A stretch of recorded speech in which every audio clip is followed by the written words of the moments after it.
Money, a concept that has evolved throughout history and yet still remains a mystery to many. Have you ever wondered why the government can print as much currency as it wants, yet poverty still persists?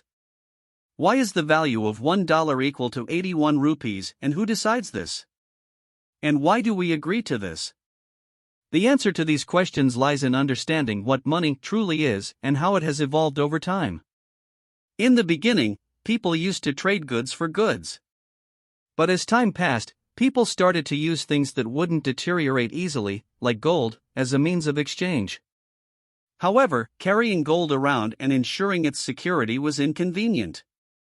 This is where the government stepped in and provided the option to deposit gold in exchange for a receipt, which was later converted into paper money.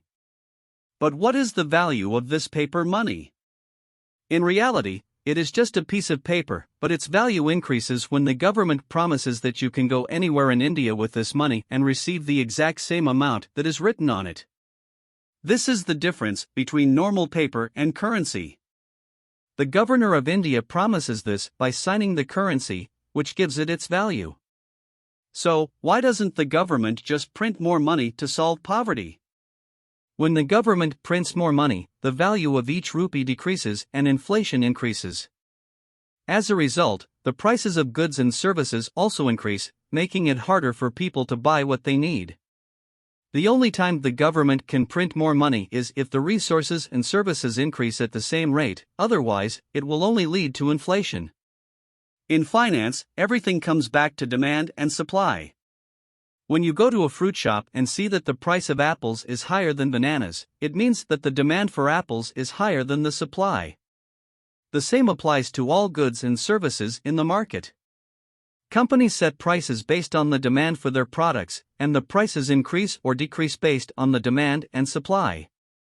Money is equal to value. You earn a salary in the office because you provide value or do work for the company. Shopkeepers also earn money because they provide products in exchange for money. Hence, anyone will give you money only if you provide value or do their work.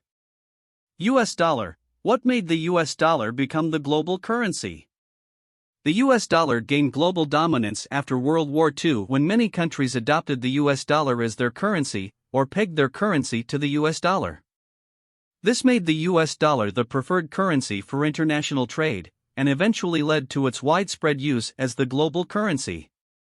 In conclusion, money is a representation of the value you bring to the world, and its evolution has been shaped by the need for a convenient and secure way to exchange value.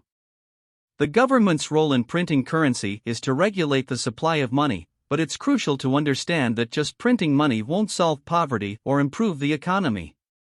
The real solution lies in increasing the value and services in the market to drive demand and sustain economic growth.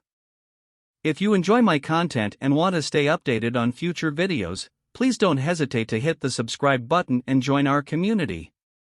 Thank you.